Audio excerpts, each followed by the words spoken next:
पुनरपि जननम पुनरपि मरणम के प्रपंच से छूटने के लिए शिव की भक्ति करना जरूरी है।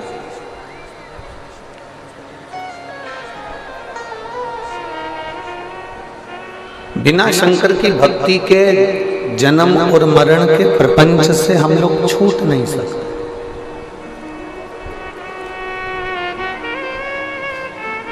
और मेरी जीजियों, रेवाड़ी की मेरी बहनों और मेरे जीजाओं, बेटियों, बेटाओं, मेरी माताओं, ना जाने कौन कौन से पुण्य कर कर हमने मानव का शरीर प्राप्त किया है। ना जाने कौन कौन से पुण्य कर कर हम ये मानव के शरीर में आए हैं। और मानव का शरीर मिलने के बाद ना जाने कौन कौन से पुण्य हमारे प्रबल हुए होंगे, तब जाकर हम रेवाड़ी में ये शिव महापुराण की कथा में विराजमान हुए।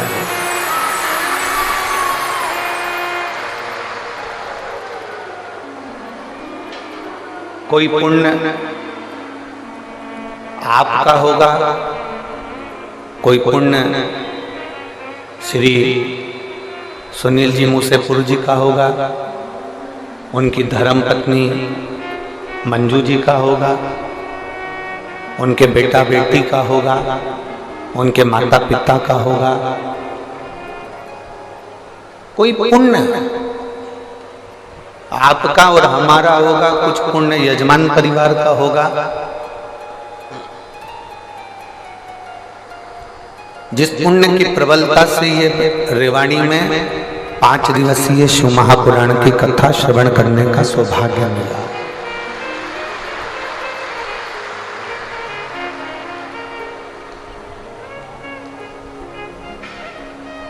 आप आ गए, बैठ गए, कथा श्रवण करने के लिए विराजमान हो गए। अब ये उसकी मर्जी है, उसके ऊपर निर्भर करता है कि वो आपको क्या देकर भेजेगा, कितना देकर भेजेगा और क्या प्रदान कर कर भेजेगा, ये उसके ऊपर निर्भर करता है।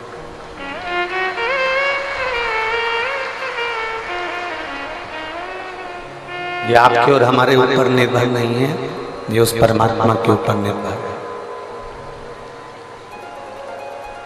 और तेरी कृपा बिना न हिले एक भी अणु, लेते हैं श्वास तेरी कृपा से तनु तनु। बखान क्या करूं मैं राखों के ढेर का, चपटी भगोत में है खजाना कुबेर का। है गंगाधार मोती द्वार ओमकार तू, बोले ओमकार तू। आयो शक्ति नारी शंभु तार तार तू। ये उसकी मर्जी है, उसका मन है, उसके ऊपर निर्भर है कि वो हमको क्या देकर भेजे, क्या प्रदान कर कर भेजे। हमारा काम है केवल भगवान को पुकारना।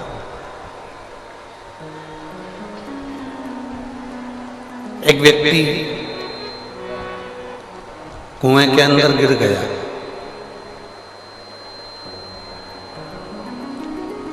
अब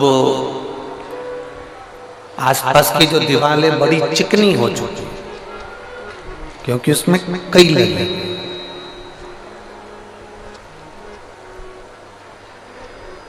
आसपास की दीवार पूरी चिकनी हो चुकी है क्योंकि इसमें काई लगी हुई। अब वो निकलने का प्रयास करता है, परंतु वो दीवार इतनी चिकनी थी कि वो बार बार नीचे गिर जाता।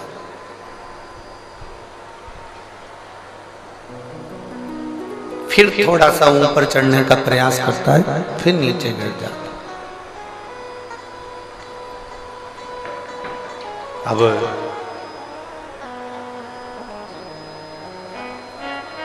निकल नहीं पा रहा, बहुत प्रयास किया उसने, इतना प्रयास करा, इतना प्रयास करा, तो भी वो निकल नहीं पाया। अब समझदारी क्या उसमें समझदारी ये होना चाहिए कि जब वो काई से घिरी हुई दीवार को पकड़कर निकल नहीं पा रहा है, पानी की चिकनाहट के कारण निकल नहीं पा रहा है, तब उस व्यक्ति ने एक समझदारी करी कि चिल्लाना प्रारंभ कर, पुकारना प्रारंभ कर।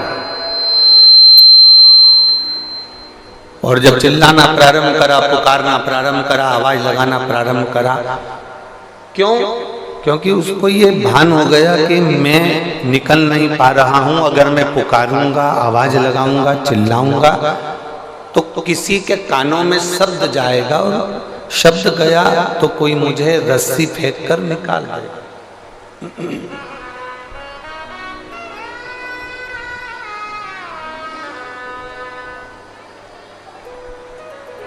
यदि मैं पुकारूंगा तो कोई मुझे रस्सी फेंकेगा, नीचे डालेगा और मुझे निकाल लेगा।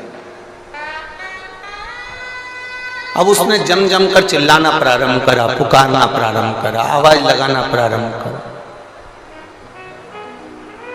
और जब बहुत तेज उसने आवाज लगाई, बहुत तेज पुकारा, बहुत बहुत उसने आवाज लगाई, तब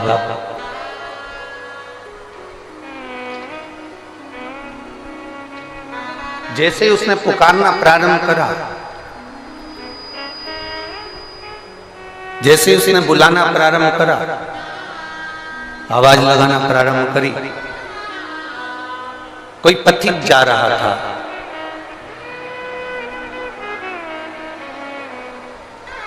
एलईडियां चालू करिए, एलईडी वाले एलईडियां चालू करिए। कोई पथिक निकल कर जा रहा था, और जब पथिक निकल कर जा रहा था, उसने रस्सी फेंकी, और रस्सी फेंक कर उसको निकालना प्रारंभ। अब इस चरित्र से हमको सीखना, इस चरित्र से हमको कुछ ग्रहण करना, हमको सीखना।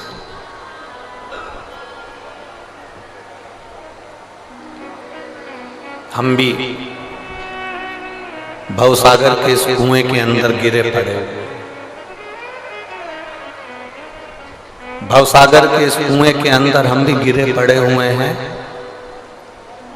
और आसपास बहुत सारी परिवार, नाते, रिश्ते, कुटुंब, कबीले की काई लगी पड़ी हुई है।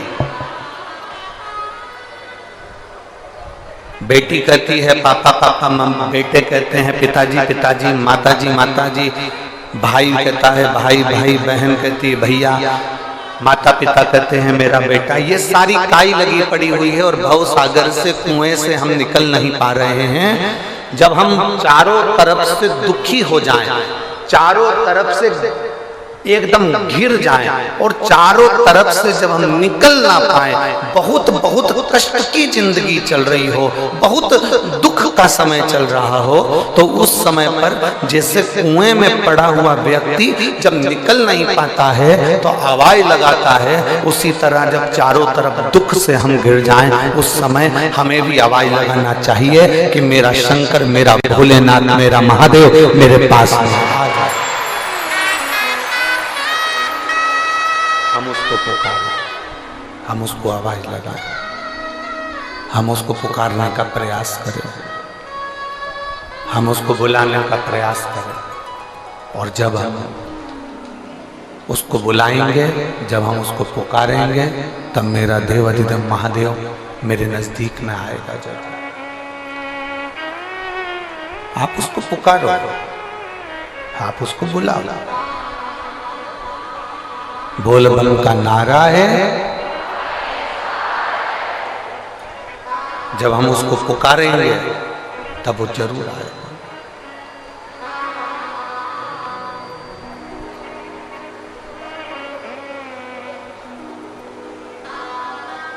उसको पुकारने के लिए आपको कोई दिखावे की जरूरत नहीं है। शिव महापुराण की कथा कहती है उसको पुकारने के लिए केवल तुमको एक निर्मल मन, निर्मल सोच, निर्मल बुद्धि, निर्मल चित्त चाहिए। वो तुम्हारे सम्मुख में होगा। जैसे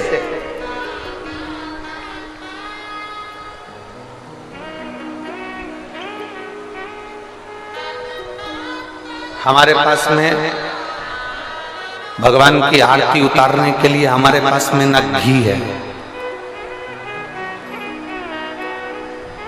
हमारे पास में ना हमारे पास में बाती है, ना हमारे पास में कोई दीपक है। आप लोगों में से पशुपति व्रत किस किसने करे हैं? जरा हाथ उठाइए। करे हैं सबने? रखो रखो।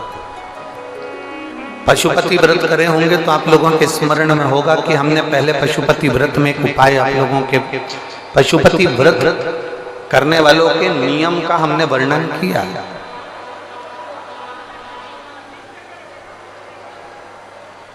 कितने दिए लेकर जाते हो आप लोग? जम के बोलो जरा। 6 दिए मंदिर में ले जाकर जमीन पर रख देते हो, रखते हो। कितने जलाते हो? 5 दिए जलने के बाद जो छठे नंबर का दिया है उसको वापिस जो बिना जला है उसको थाली में रख देते। इसके अलावा तो कोई दिया लेकर नहीं जाते। जम के बोलो जरा। नहीं। अब कोई ऐसा समझदार व्यक्ति ऐसा होता है कि वो क्या करता है कि इन्हीं 5 दिए को उठा लेता है और उससे भगवान शंकर की आरती उतार देता है। कोई ऐसा रहता है कि वो 6 दिए के अलावा 1 दिया या 1 बाती अलग से लेकर जाता है जो भगवान शंकर की आरती उतार देता है। शिव पुराण में पशुपति व्रत का नियम है, आप सुबह के समय पर जो पूजन करने की थाली लेकर गए हैं, सुबह के समय पर आप भगवान शंकर की जो पूजा की थाली लेकर गए हैं, उस पूजा की थाली में सुबह के समय पर आप भगवान को लगाने के लिए दिया लेकर जाओ, मना नहीं है। सुबह के समय पर आप भगवान शंकर को दूध चढ़ाओ, जल चढ़ाओ, अभिषेक करो, पूजन करो, अर्चना करो, मना नहीं है। सुबह के समय तुम महादेव की दिए से आरती उतार दो, मना नहीं है। पर शाम के समय पर जो 6 दिए हैं, 6 दिए के बाद में 7वें नंबर की कोई बाती आरती की थाली में नहीं जाती।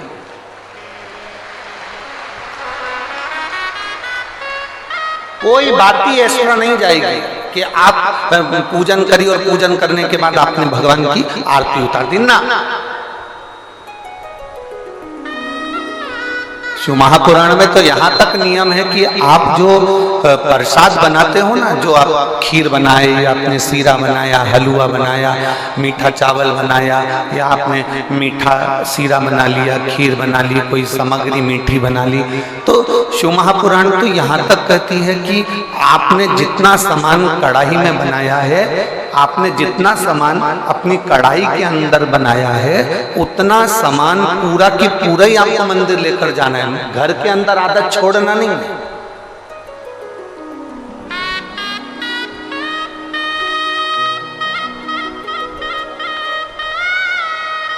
दो चीजें हैं जो चलित में किसी को दी नहीं जाता। 2 चीज। आरती शिव महापुराण की कथा आप लोग सुन रहे हैं, बड़े ध्यान लगाकर सुनना।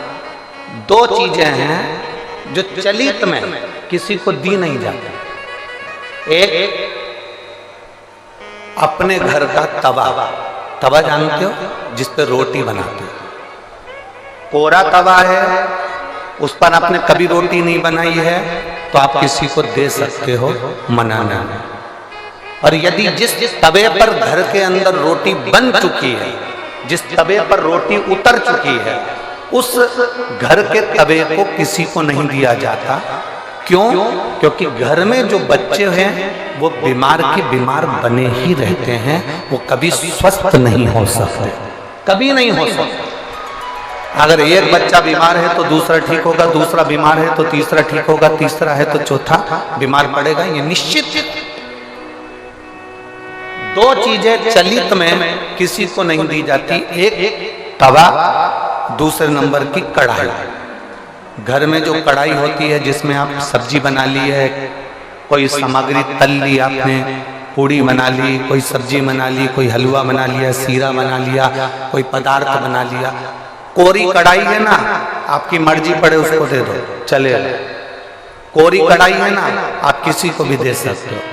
पर जिस कढ़ाई में आपने भोजन का निर्माण कर लिया है, जिस कढ़ाई में आपने कभी भी एक बार भी अगर कुछ बना लिया है, तो वो किसी को गिफ्ट में या किसी को दान में या किसी को दी नहीं जाती।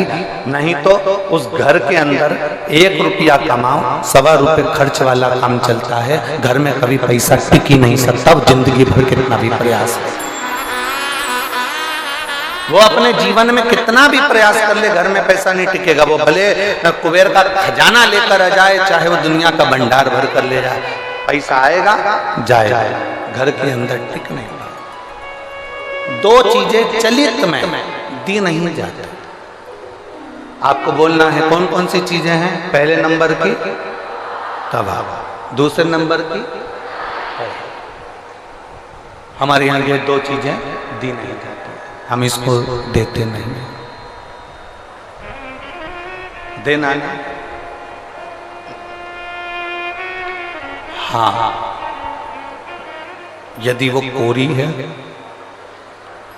उसमें ना रोटी बनाई गई है, ना उसमें कोई सामग्री बनाई गई है, अगर वो कोरी है तो आप दे दो।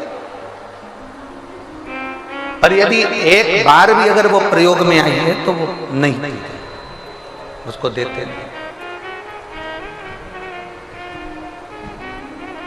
उसको दिया नहीं जाता। शिव पुराण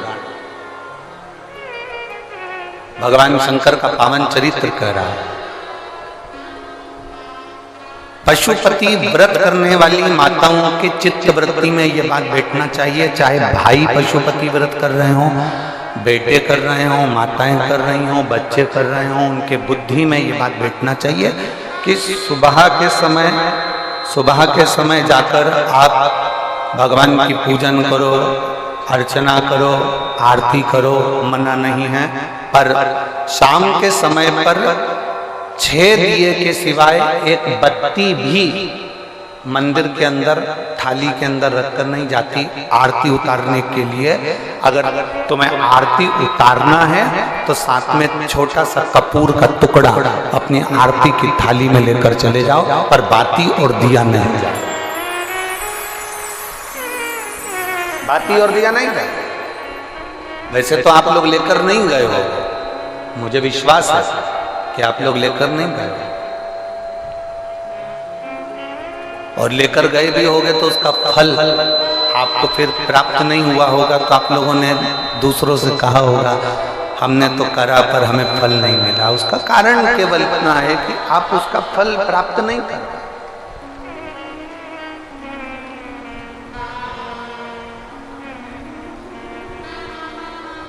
और शंभु शरणे पड़ी मांगू घड़ी रे घड़ी, दुख काटो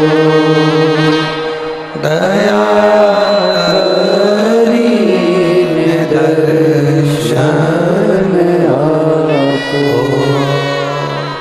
शंभु शरण पड़ी मांगू घड़ी रे घड़ी, दुख काटो दया करी दर्शन आपो। पशुपति व्रत के अंदर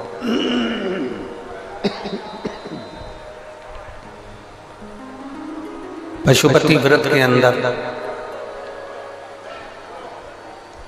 शाम के समय पर जब भगवान की आप आवाज गूंज रही है, सब दूर आवाज रिटर्न आ रही है, गला पकड़कर बोलना पड़ रहा है, उसको मिठास डालिए।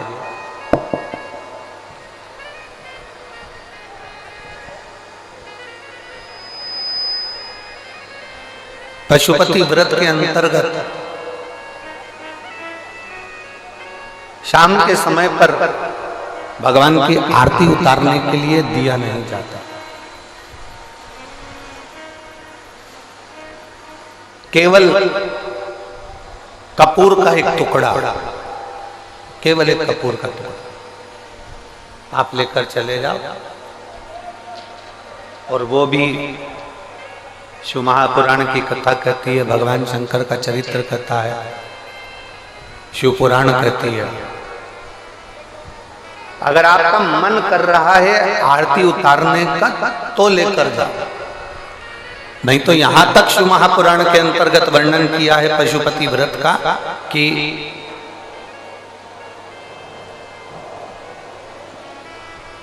एक बेलपत्री को हाथ के अंदर लेकर अपने हृदय से उसका स्मरण कर कर शंकर भगवान को अर्ध घुमाना।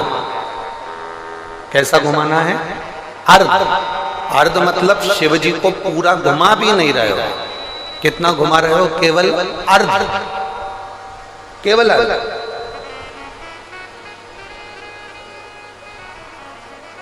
शिव जी को केवल अर्ध घुमाकर आप अगर अपने हृदय से शंकर भगवान को वो बेलपत्र समर्पित करते हो तो शिव उसको आरती के स्वरूप में स्वीकार कर लेता है। यहां तक शिव पुराण कहते हैं।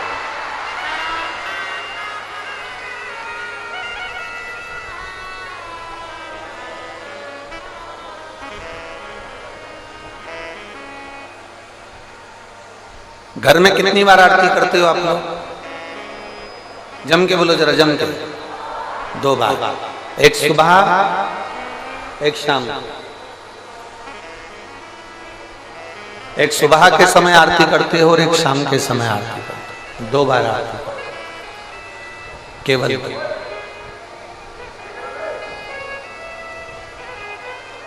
अब 2 बार आरती करने में आप भगवान शंकर को, भगवान गणेश जी को, माता पार्वती जी को, दुर्गा भवानी को, भगवान शालिग्राम जी को, भगवान लड्डू गोपाल जी को, तुम्हारे घर में जिस जगह पर तुम भगवान की आरती करते हो उस जगह पर सारे देवता विराजमान हैं।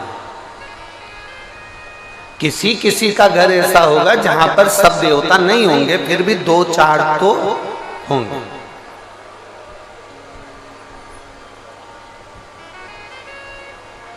फिर भी 2-4 तो होंगे।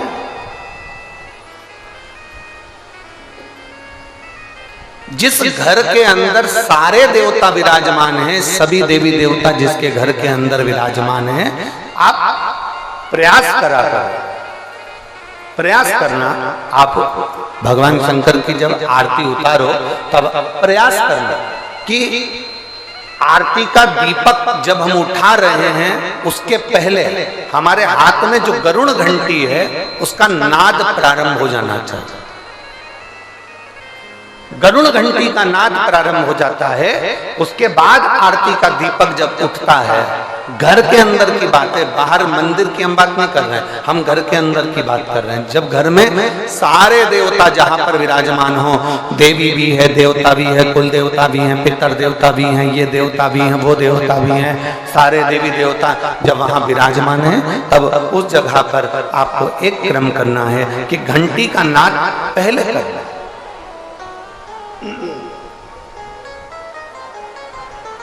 कारण अगर किसी मंदिर के अंदर केवल एक देवता है, किसी मंदिर के अंदर केवल एक देवता है, तो आप डायरेक्ट आरती उठाइए, घंटी बजाइए और चालू हो जाइए। पर घर के अंदर अगर सारे देवता विराजमान हैं, गणेश जी बैठे हैं, देवी जी बैठी है, पितृदेव बैठे हैं, गरुण देव बैठे हैं, वरुण देव बैठे हैं, सारे देवता देवी देवता उस मंदिर के अंदर बैठे हैं, तो आपको पहले गरुड़ की घंटी का नाद करना चाहिए। उसका कारण ये होता है कि जितने देवी देवता हैं, घंटी की आवाज सुनते से ही उन देवताओं की दृष्टि हमारे ऊपर पड़ जाती है, और हम जब दीप उठाते हैं, आरती निहारना प्रारंभ करते हैं, तो देवता हमको वर प्रदान करना प्रारंभ कर देते हैं। वो देवता हमें वर प्रदान करना प्रारंभ कर देते हैं।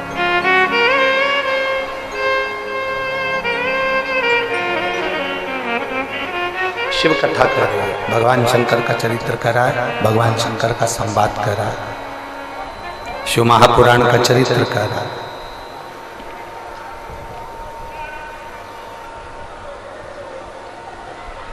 पशुपति व्रत करने वाले को 2 नियम सबसे पक्के रखना चाहिए।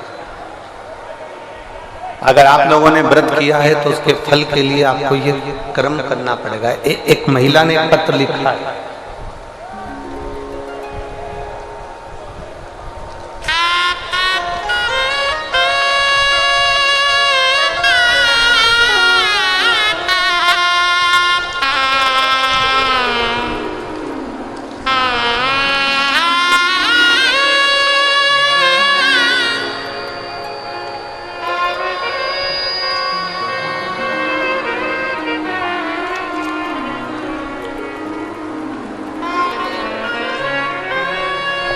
मैं लता गिरी, धर्मपत्नी धर्मेंद्र गिरी, उत्तम नगर, नई दिल्ली। मोबाइल नंबर मेरा ये है, कहीं बैठी हो तो हाथ हिला सकती हैं। हाँ ठीक है, ठीक है। बच्चे लाए हो साथ में? दोनों बच्चे हैं? कैमरे वाले एक और दिखाओ, 2 ही बच्चे। हाँ लिया दोनों बच्चे।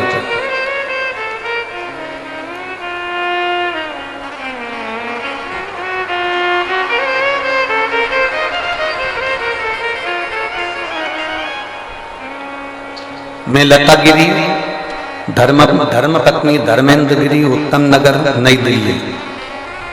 अपने महादेव का आशीर्वाद का क्या वर्णन करूं गुरुदेव। मेरी 10 साल की एक बेटी है।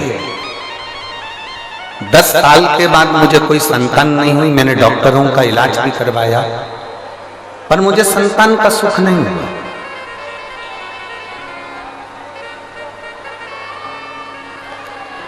अगर मेरा गर्भ ठेरता भी तो 50 से 60 दिन में मेरे बच्चे गिर जाते, मेरा गर्भ समाप्त हो जाता। 10 साल तक मुझे औलाद नहीं हुई। तब डॉक्टर ने मुझे कहा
उठो जवान देश के वसुंधरा पुकार दी, उठो जवान देश के वसुंधरा पुकार दी, ये देश है पुकारता पुकारती माँ भारती, ये देश है पुकारता पुकारती माँ भारती, ये देश है पुकारता पुकारती माँ भारती, ये देश है पुकारता पुकारती माँ भारती। उठो जवान देश के वसुंधरा पुकारती, उठो जवान देश के वसुंधरा पुकारती, उठो जवान देश के वसुंधरा पुकारती, उठो जवान देश के वसुंधरा पुकारती, ये देश है पुकारता पुकारती माँ भारती, ये देश है पुकारता पुकारती माँ भारती।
हमारे पूर्वजों को भी ये प्रसन्नता होती है कि हम कहीं श्रेष्ठ जगह पर पहुंचे हैं। देखिए, एक तो मिलना मानव का शरीर कठिन है, और ऊपर से अगर मानव का शरीर मिल भी जाए तो भगवान का भजन कठिन है। और अगर ये दोनों चीजें मिल रही है, शरीर भी मनुष्य का मिल गया, मानव की देह भी मिल गई, और भगवान की कथा, भजन, सत्संग सब मिल गया, तो समझिएगा कि आपके बराबर दुनिया में कोई पुण्य वाला स्थान, कोई पुण्यवान जीव नहीं। पत्नी, बच्चे, परिवार, भोजन, पानी, ये सब कुछ हर जन्म में हमको प्राप्त हो जाएगा। ऐसा कोई जन्म नहीं है जिस जन्म में हमको भोजन नहीं मिलेगा। ऐसा कोई जन्म नहीं जिस जन्म में हमारी पत्नी नहीं होगी, हमारा पति नहीं होगा, हमारे बच्चे नहीं होंगे। ऐसा कोई जन्म नहीं है जिस जन्म में हमारा रहने का कोई स्थान नहीं होगा। संपूर्ण जन्म में जितने भी जलचर, थलचर, वायुचर, जितने भी हमारे जन्म हैं, प्रत्येक जन्म में, हर एक जन्म के अंतर्गत हमारी पत्नी, हमारे बच्चे, हमारा कुटुंब, हमारा परिवार सब कुछ होगा। पर प्रत्येक जन्म में भगवान की कथा नहीं हो सकती और भगवान को चढ़ाने के लिए एक लोटा जल हमें प्राप्त नहीं हो सकता। मिला मौका ये शरीर से, मिला ये शरीर, कुछ अच्छा कर कर जाना। जाते तो सभी हैं, मरेंगे तो सब। कौन सा सीवर वाला महाराज अमर बूटी खाकर आया है, जाएगा तो वो भी, और जाना आपको भी है। संसार का कोई एक व्यक्ति ऐसा नहीं जो मृत्यु से पीछे हट जाए।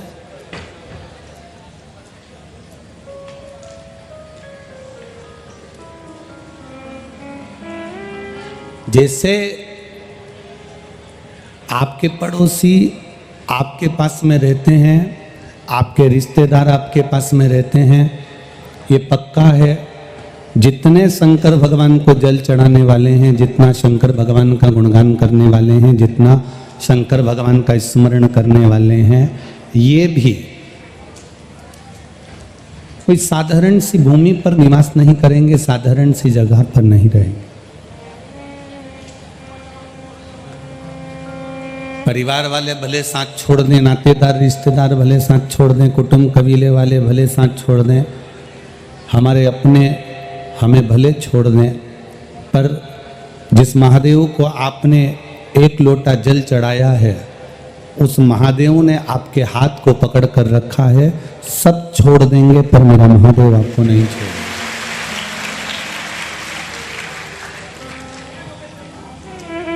हर छोड़ कर चला जाएगा, कुटुंब, परिवार, नाते, रिश्ते सब छोड़ दें।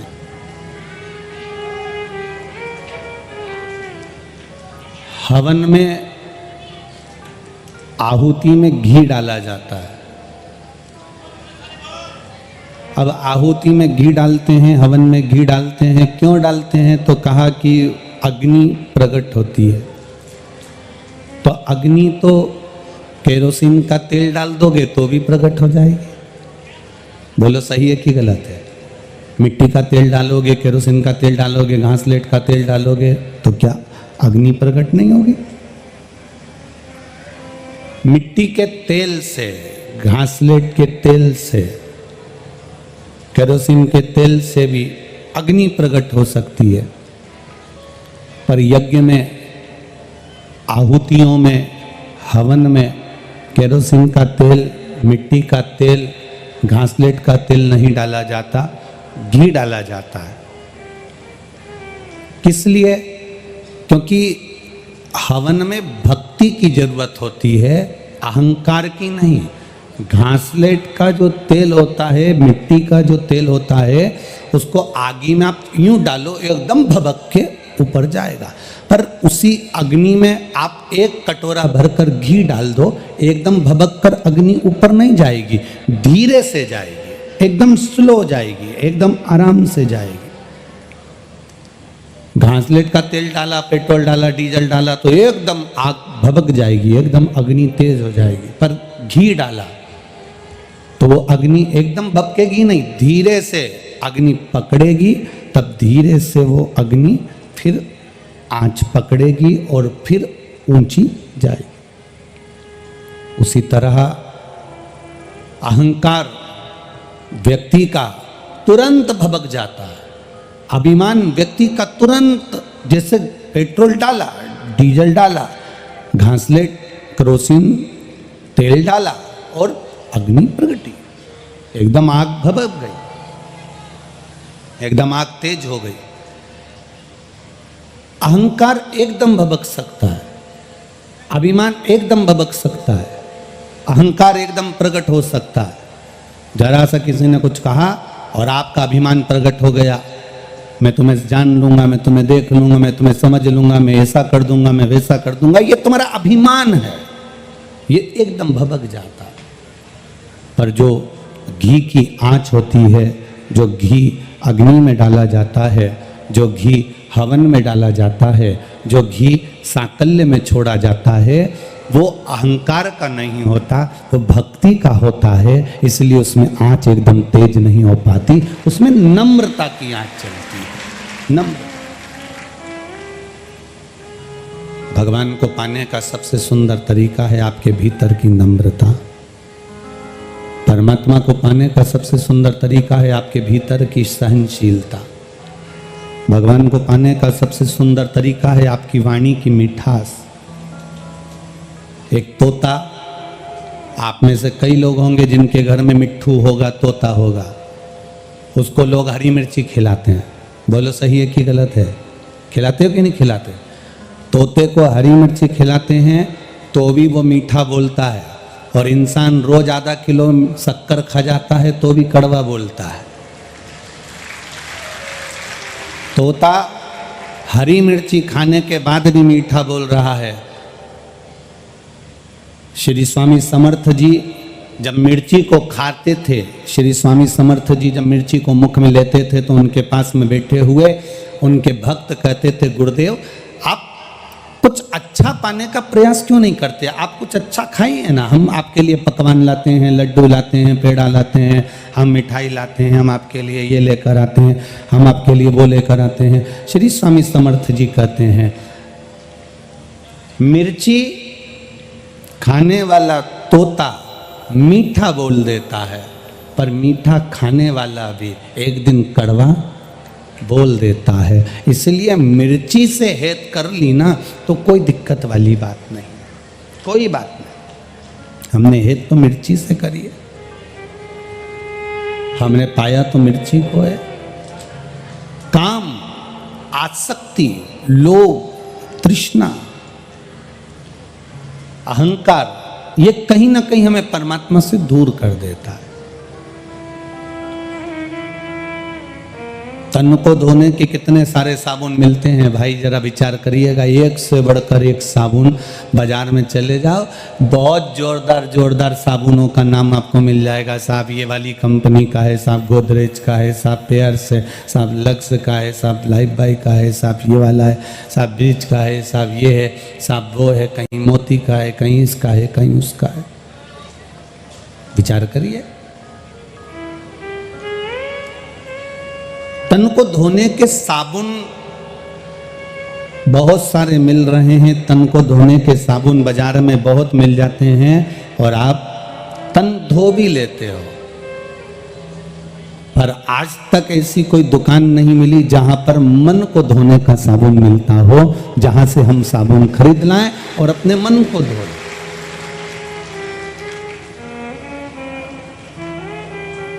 हमने महाराष्ट्र की इस भूमि पर एक चीज देखी है, वो कहे बिगन नहीं रहेंगे। महाराष्ट्र के लोग क्या करते हैं, जब बर्तन बहुत काला हो जाता है, मांज कर देख लिया कि बहुत काला हो गया, बहुत घसा उसे, बहुत घसा, पर वो बर्तन उजला ही नहीं हुआ, वो बर्तन साफ ही नहीं हुआ। तो महाराष्ट्र के लोग इतने चतुर होते हैं, उस बर्तन को छाछ में या बर्तन के अंदर छाछ भर देते हैं। क्या भर दी है? छाछ। छाछ बोलते हो, मई बोलते हो, क्या बोलते हो? छाछ बोलते हो। तो महाराष्ट्र के लोग जो बर्तन ज्यादा काला हो गया, साफ नहीं हो रहा, उसमें छाछ भर देते हैं और थोड़ी देर रख देते हैं। अब बहू कहती है, माँ बहुत काला है, माँ कह देती है छाछ भर के रख दे, पड़े रहने दे, 2-4-8 घंटा छाछ भरी रहेगी ना, साफ हो जाएगा। अब बर्तन जब साफ नहीं